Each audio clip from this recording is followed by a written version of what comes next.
पहुंच गए। मेरे पितामह कहाँ रह गए?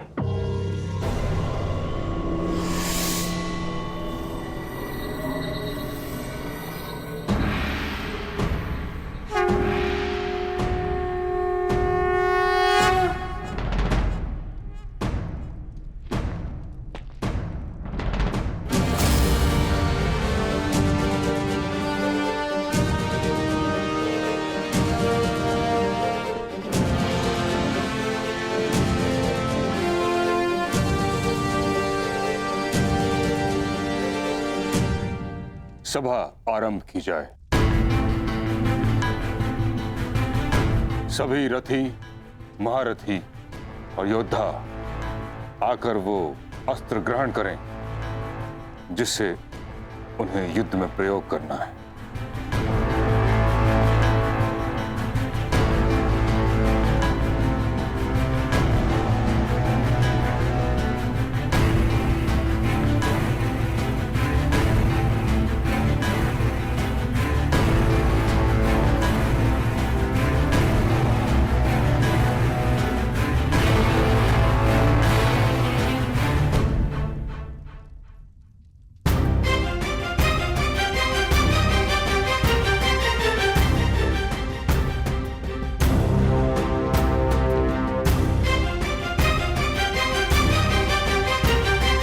प्रणिपात महामहिम।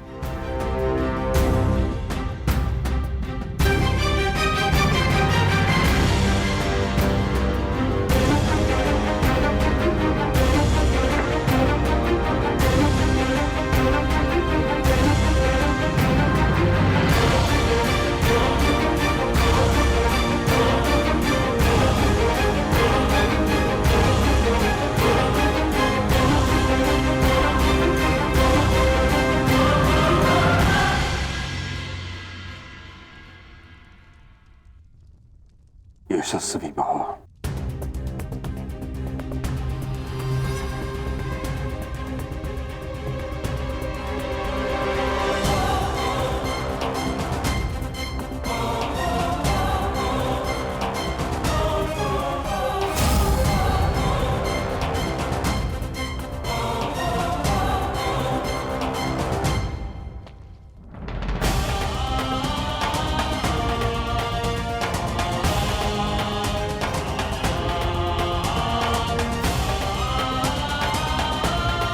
प्रणिपात महामहिम।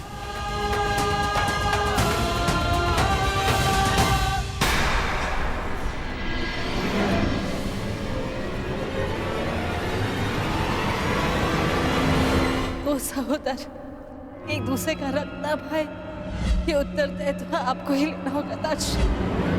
प्राण की रक्षा केवल आप ही कर सकते हैं।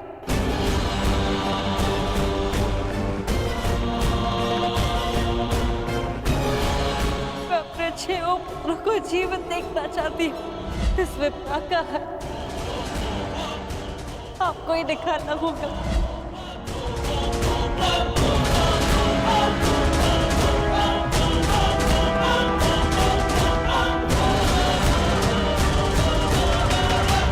मेरा शस्त्र महामहिम। क्या हुआ पितामह?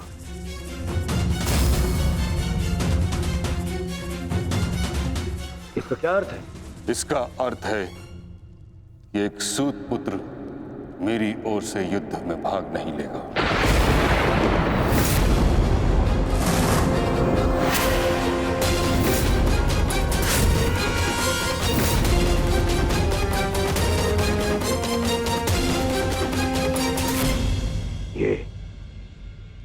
ये क्या कह रहे हैं आप पितामह?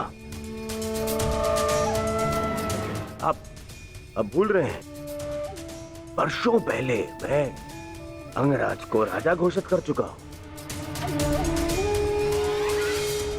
उसके कर्म को उसके जन्म से प्रधानता दी थी आपने। कर्ण ने मेरे लिए दिग्विजय प्राप्त की है।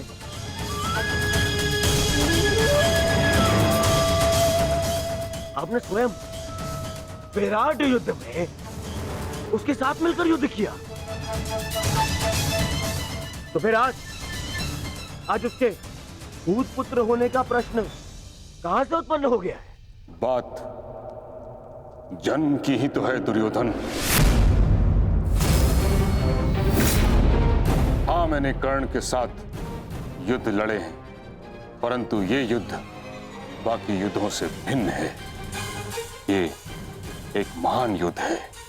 भले ही कर्ण अंगराज है, परंतु यह बात भी सत्य है कि इसका जन्म एक सूत के घर हुआ है।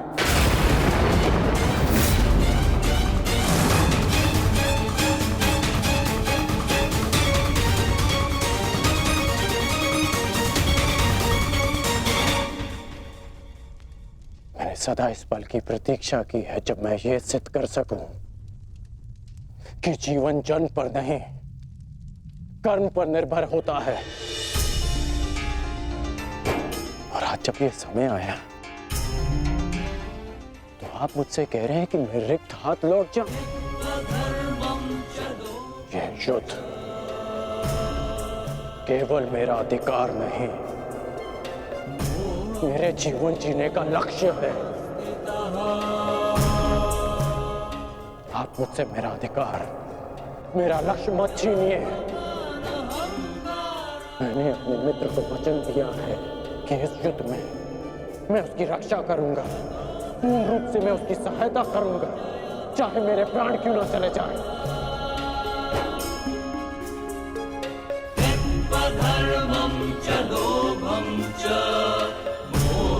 और आप मुझसे कह रहे हैं कि मैं इस युद्ध में सम्मिलित ही नहीं हो सकता।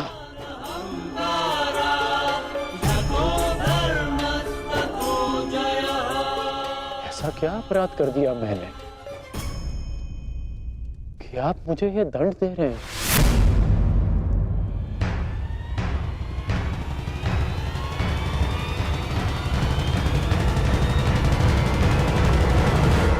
ऐसा क्या अपराध कर दिया मैंने कि आप मुझे यह दंड दे रहे हैं?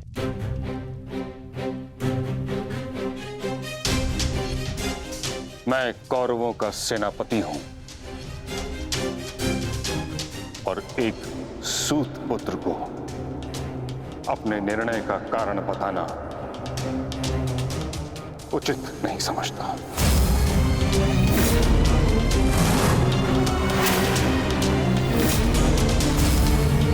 और ये मेरा अंतिम निर्णय है कि जब तक मैं युद्ध भूमि में हूं तब तक कर्ण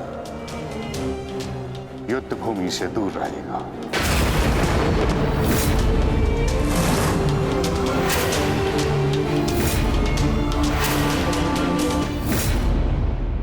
ठीक है बेटा, कर्ण को उत्तर देना या ना देना आपका अधिकार है, परंतु एक सेनापति का कर्तव्य भी है और धर्म भी कि वो अपने युवराज के हर एक प्रश्न का उसे उत्तर दे। तुम्हारा पितामह होने के नाते मैं इस प्रश्न का उत्तर देना उचित नहीं समझता।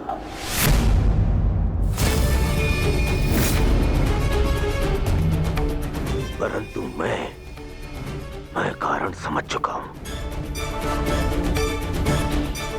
और कारण ये है कि आपका मन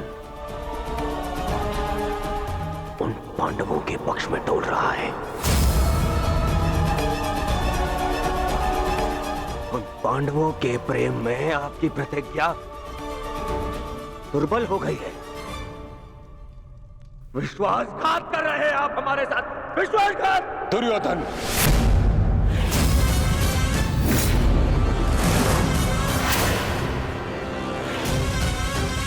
नहीं पितामह, मुझ पर क्रोध दिखाने से आपका सत्य बदल नहीं जाएगा, और सत्य यही है कि आप पांडवों का पक्ष ले रहे हैं। आप जानते हैं कि यदि कर्ण ने इस युद्ध में भाग लिया तो वो आपके उन प्यारे पांडवों का नाश कर देगा। और इसी उद्देश्य के चलते आप कर्ण को इस युद्ध से दूर रखना चाहते हैं। तुम्हें जो समझना है समझो दुर्योधन, परंतु मैं किसी को भी अपना उद्देश्य बताना उचित नहीं समझता।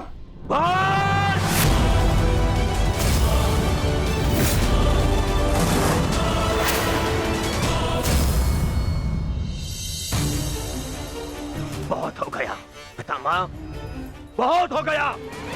अब आपको अवकाश लेने की आवश्यकता है। बूढ़े हो गए हैं आप।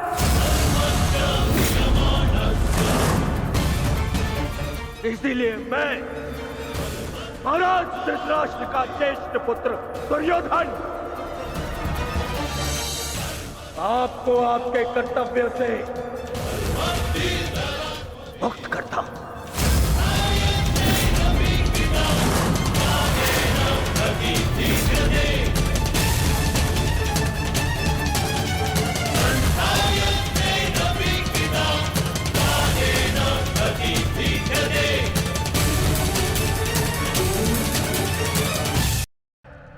महाराज धृतराष्ट्र का ज्येष्ठ पुत्र दुर्योधन आपको आपके कर्तव्य से मुक्त करता हूं।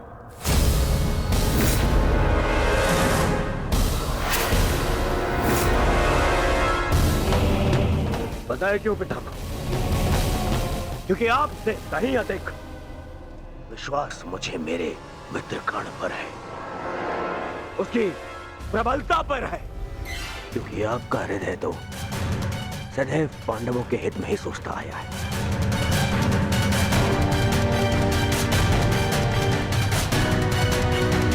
और मैं ऐसे सेनापति को अपनी समस्त सेना का उत्तरदायित्व नहीं दे सकता जो शत्रु है तुम्हें सोचता हो। यदि कर्ण इस युद्ध में भाग नहीं ले सकता तो आप भी इस युद्ध में भाग नहीं लेंगे।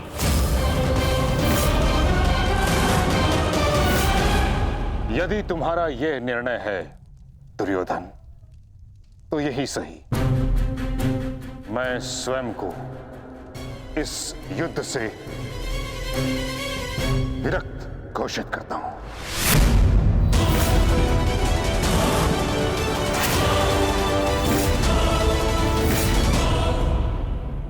मुझे आपकी आवश्यकता नहीं। दुर्योधन, ये क्या कह रहे हो तुम? मूर्खता मत करो और मित्रता की मोह में नेत्रहीन ना बनो दुर्योधन। हमें कर्ण से अधिक पितामह की आवश्यकता है, समझ गए तुम? मैंने आपसे सुझाव मांगा, परंतु मांगा तो जाइए और जाकर अपना स्थान ग्रहण कीजिए। मुझे याद है कि मैं क्या कर रहा हूं। जाइए।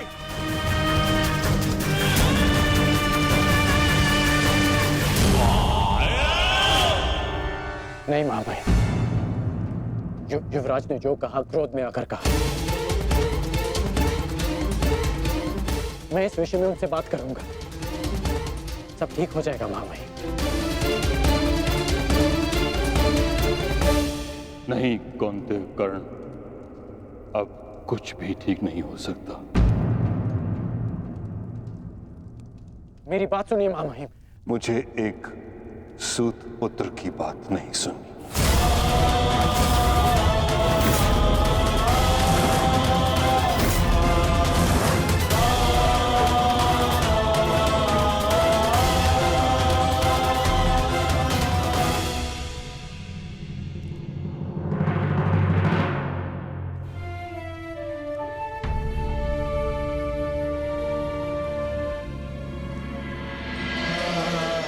कुरुक्षेत्र में तुम्हारे विरुद्ध खड़ा प्रत्येक योद्धा तुम्हारा शत्रु है पार्थ, जिसका तुम्हें वध करना है। अन्यथा आज तुम भीष्म से भयभीत हो, कल तुम कर्ण से हो, परसों तुम ये कहोगे कि मैं आचार्य द्रोण का सामना कैसे करूं। यदि ऐसा ही रहा तो कैसे पूर्ण करोगे अपने साथ हुए अन्याय का प्रतिकार? कैसे लोगे पांचाली के अपमान का प्रतिशोध? क्या बात है आर्य? बड़ी गहन सोच में डूबे हुए हैं। कोई समस्या है? समस्या क्या है मैं नहीं जानता, परंतु एक विचित्र भय की अनुभूति हो रही है मुझे।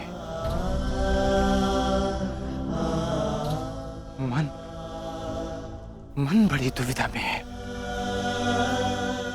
कैसा भय और कैसी अनुभूति?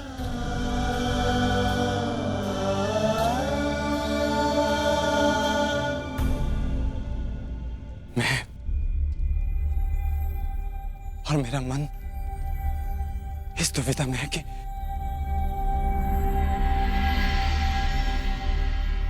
क्या यह युद्ध उचित है? क्या अपनों का वध करना आवश्यक है? मन में संशय है, कहीं हम कोई अनर्थ तो नहीं करने जा रहे? अनर्थ तो उन्होंने किया था आर्य। भूल गए लक्षाग्रह, भूल गए वो द्यूत सभा, भूल गए मेरा चीरहरण करने का प्रयास। वो वनवास, अज्ञातवास स्मरण नहीं आपको?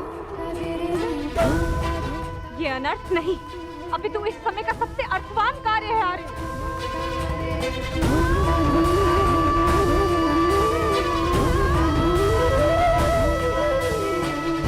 ये धर्म युद्ध है, उनके विरुद्ध जिन्होंने अधर्म किया और उनके विरुद्ध जो मौन रहकर इस अधर्म के साक्षी बने।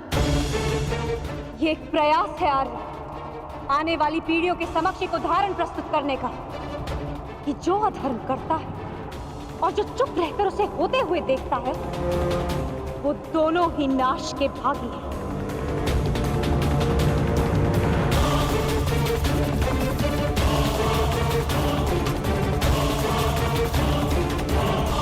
आप अनावश्यक रूप से स्वयं के मन पर बोझ डाल रहे हैं आर्य। आप योद्धा हैं और ये महायुद्ध आपके जीवन का लक्ष्य, आपका कर्तव्य और आपका धर्म। धर्म?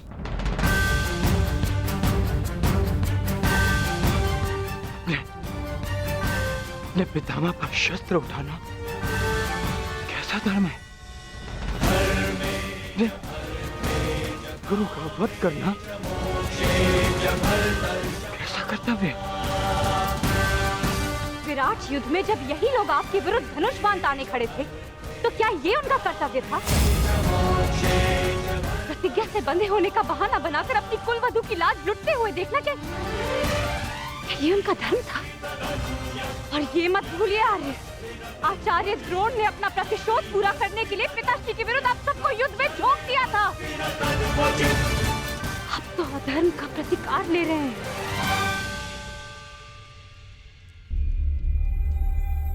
कहीं ऐसा तो नहीं आ रहा कि आपको ऐसा लग रहा है कि जो कुछ भी उन्होंने किया वो धर्म था, उचित था? नहीं पांचाली, नहीं।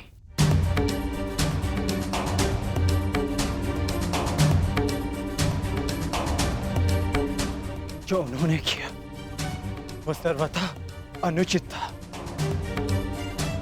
परंतु मन में दुविधा यह है कि जो हम करने जा रहे हैं वो उचित है। यदि हम भी उनकी ही भाषा में उन्हें उत्तर देंगे तो फिर हम में और उनमें क्या अंतर रह जाएगा?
थक गए हैं यार, विश्राम कीजिए, सो जाए। सो जाऊं? कैसे सो जाऊं पांचाल, जबकि मुझे ज्ञात है कि कल प्रातः मुझे महान संधान करने हैं जो मेरे परिजनों को मृत्यु की नींद सुला देंगे।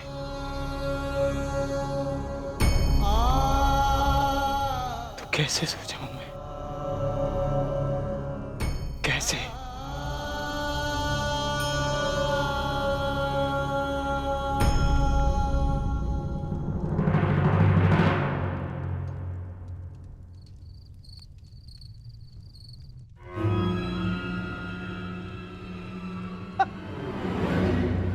साम दाम दंड भेदेन अस्माकं विजयम निश्चितम।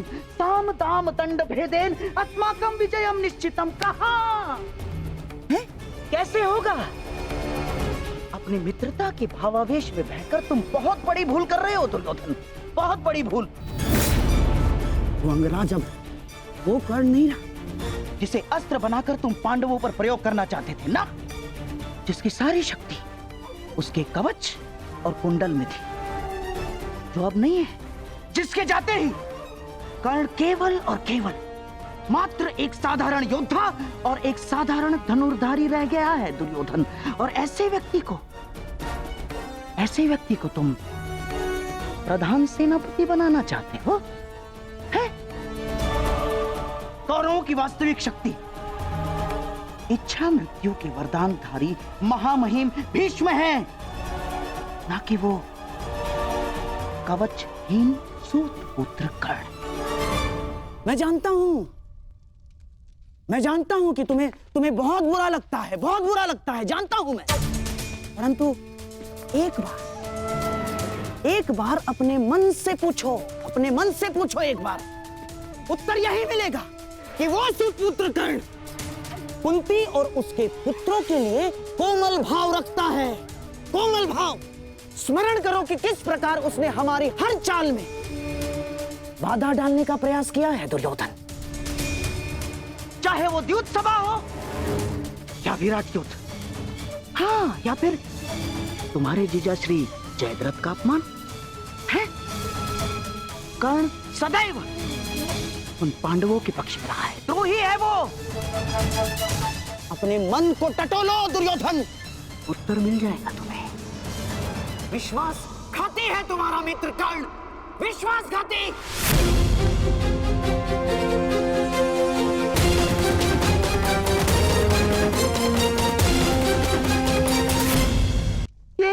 ये क्या कर रहे हो?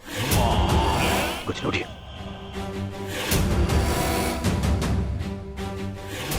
मैंने अपने मन को टटोल कर देखा तो स्वर से ये आया कि मेरा मित्र कर्ण पूर्ण रूप निष्ठावान है।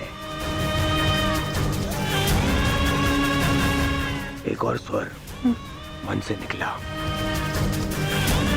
कि यदि मेरे मित्र कर्ण के ऊपर कोई भी उंगली उठाए तो उसे तोड़ देना।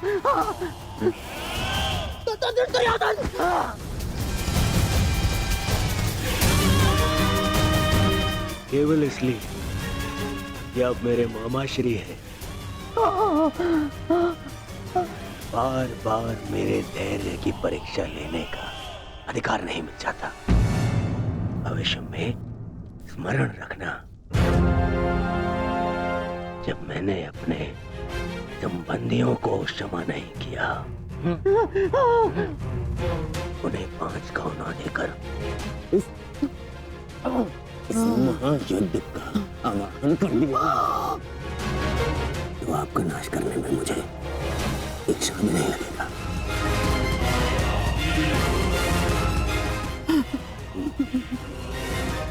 इसलिए स्मरण रखना, ना तो फिर कभी मेरे धैर्य की परीक्षा लेना और ना ही मेरे मित्र कर्ण के ऊपर आरोप लगाना।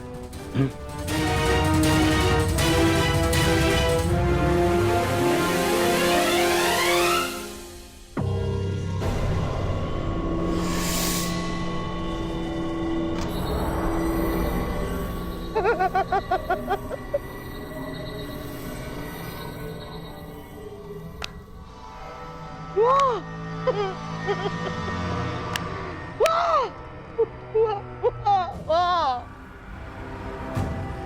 मेरे होने वाले सम्राट, वाह! आज तुमने उस पुत्र के कारण अपने उस मामा का अपमान किया जो अपना सब कुछ त्याग कर तुम्हारे हित के लिए, केवल तुम्हारे हित के लिए अपनी बहन के घर श्वान बनकर बैठा है। तुमने उस मामा का अपमान किया जिसने अपना श्वास, अपना ध्यान, अपनी आस, अपना अभ्यास सब कुछ न्योछावर कर दिया अपने होने वाले सम्राट के लिए। तुमने उस मामा का अपमान किया दुर्योधन, जिसने साम दाम दंड भेद, युक्ति कपट छल कुचक्र षड्यंत्र सबकी पराकाष्ठा कर दी। क्यों? अपने होने वाले सम्राट के लिए है? और तुमने उस मामा का अपमान किया उसके लिए जिसने अपना कवच और कुंडल उन पांडवों को दान में दे दिया। साधु मेरे होने वाले सम्राट, साधु। नहीं पिताश्री, मुझे महामहिम का निर्णय स्वीकार नहीं है। मुझे तो युवराज दुर्योधन का संदेह उचित प्रतीत होता है। हाँ, अवश्य महामहिम उन पांडवों की सुरक्षा चाहते हैं और वो जानते हैं कि जब तक आप युद्ध में उपस्थित रहेंगे तब तक पांडव सुरक्षित नहीं है।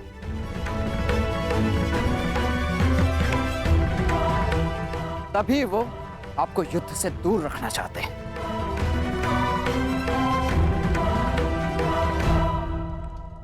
जानता हूं मैं ये बात।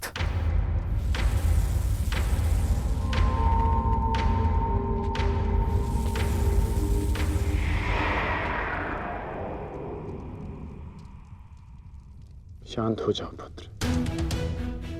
कैसे शांत हो जाऊं पिताश्री?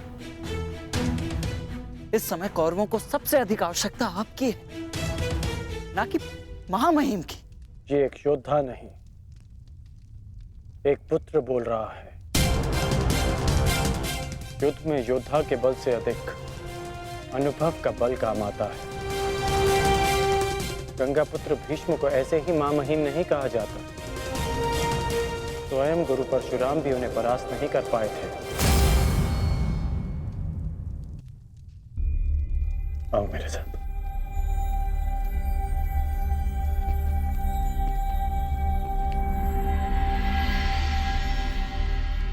जब तुम भीतर आए थे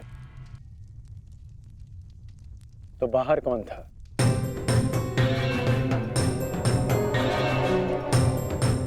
सैनिक थे, सहस्त्रों सैनिक थे। तो बताओ कि वो सारे सैनिक कहां चले गए?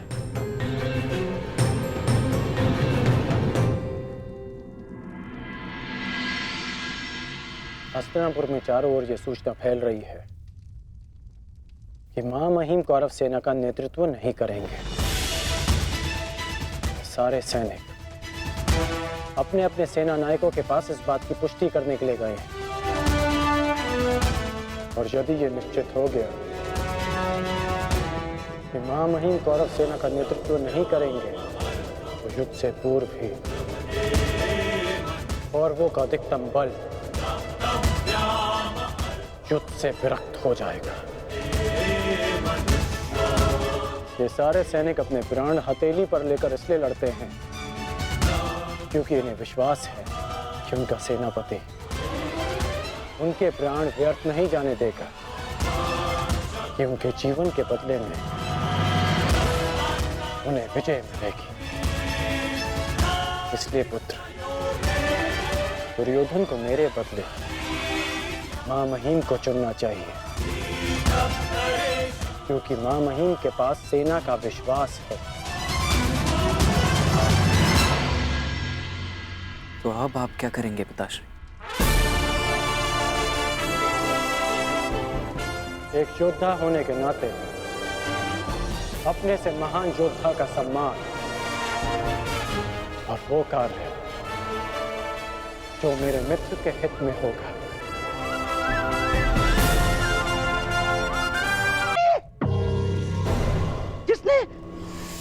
जिसने अपना कवच और कुंडल उन पांडवों को दान में दे दिया। मेरा कवच, मेरा कौशल, मेरी प्रतिभा नहीं, वो केवल एक ढाल थी।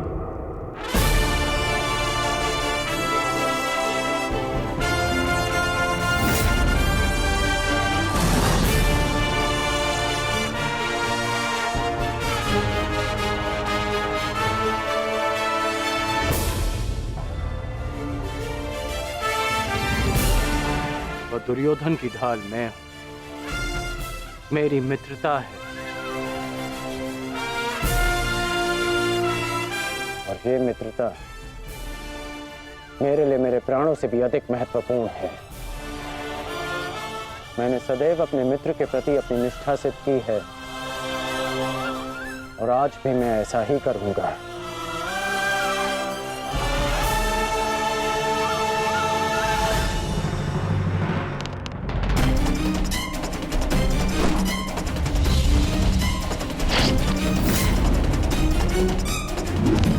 कुरुक्षेत्र में तुम्हारे विरुद्ध खड़ा प्रत्येक योद्धा तुम्हारा शत्रु है पार्थ, जिसका तुम्हें वध करना है।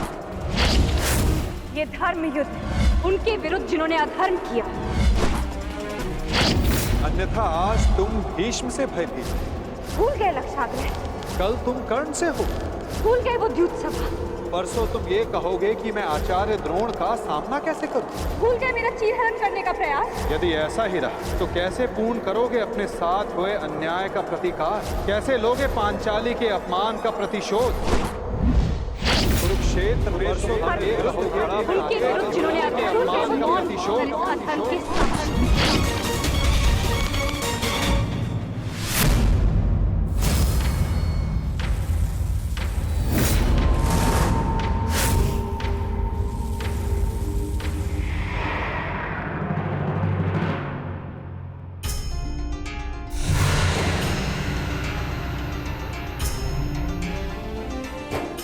पुत्र का धर्म होता है बढ़ती आयु में अपने पितामह को संभालना। मैं युद्ध क्षेत्र में मैं कैसे गिरा सकता हूं? जिन्होंने मुझे धनुष उठाना सिखाया, जिनके कारण आज मैं सर्वश्रेष्ठ धनुर्धर हूं, उन गुरु द्रोण पर बाण संधान कैसे कर सकता हूं मैं? जीवन में पहली बार आज मेरे हाथ कांप रहे हैं, अर्थात ये सब ठीक नहीं, ये सब ठीक नहीं।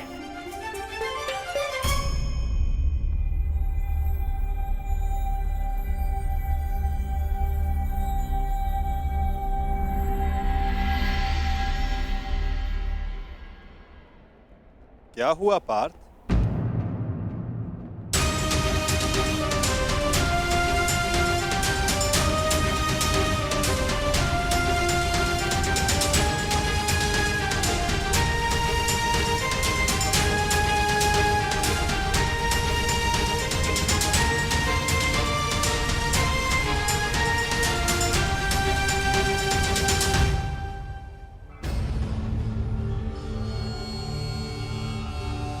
जो अपने दृढ़ संकल्प और अचूक लक्ष्य भेदन के लिए जाना जाता है, जो केवल शब्द सुनकर उसका लक्ष्य भेद कर सकता है, आज वही अर्जुन विचलित है या उसके बाण विचलित है? पार्थ, कुछ कहना चाहते हो? यदि तुम्हारे मन में कोई संदेह, कोई संकोच है, तो उसे अपने सखा से बांट सकते हो। नहीं माधव, ऐसा कुछ नहीं है। आज कुछ अधिक ही थक गया हूं मैं, कदाचित इसीलिए। बड़ी विचित्र बात है, जो अर्जुन इतने वर्षों की कठिन तपस्या में नहीं थका, जो 12 साल के वनवास में और 1 साल के अज्ञातवास में नहीं थका, वो आज केवल 1 दिन में थक गया।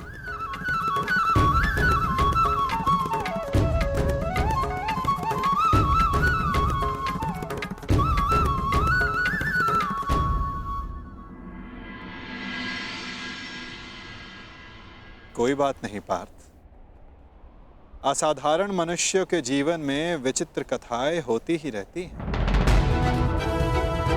आओ, शिविर में चलकर सभी वीर मिलकर भोजन करें। कल से युद्ध प्रारंभ होने वाला है पार्थ। किसे ज्ञात किसके साथ दोबारा भोजन करने का अवसर ही ना मिले।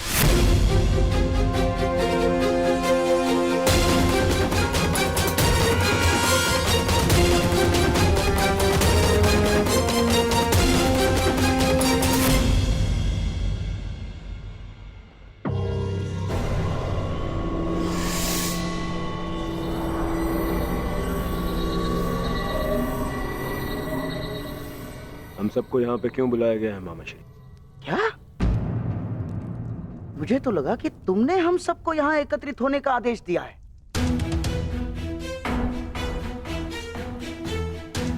कल आरंभ हो रहे युद्ध के निर्देश देने के लिए। मैंने आप सबको यहाँ बुलाया है।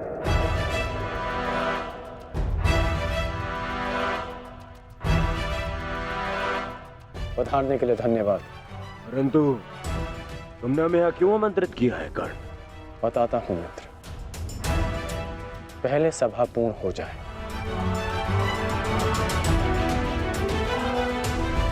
अभी एक योद्धा का आना शेष है।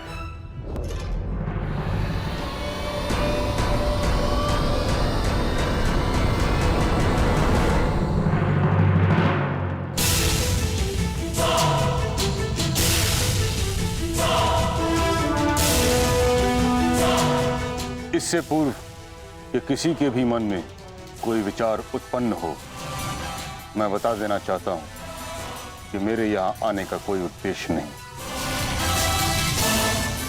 मैं यहाँ केवल अंगराज के आग्रह पर उपस्थित हुआ हूं।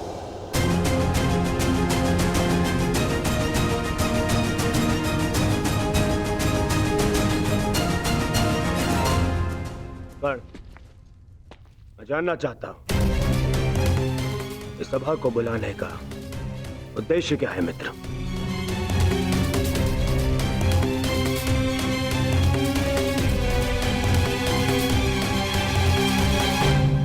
उद्देश्य है युद्ध में विजय।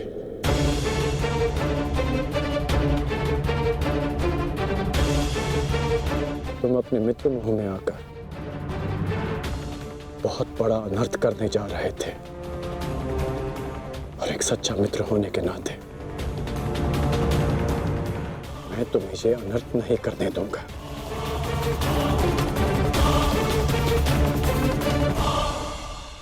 मैं राधेकर्ण आप सबके समक्ष एक प्रस्ताव रखता हूं कि गंगा पुत्र महामहिम भीष्म को फिर से कौरव सेना का सेनापति नियुक्त किया जाए।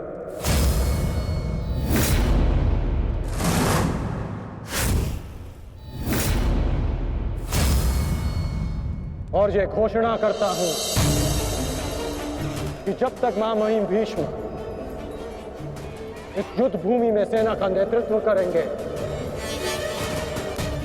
ये राधेकर्ण युद्ध भूमि में नहीं आएगा।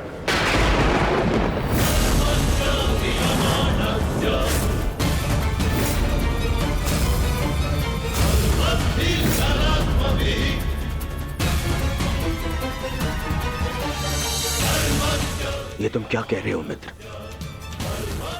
मुझे इस युद्ध में तुम्हारे अपने मित्र के सबसे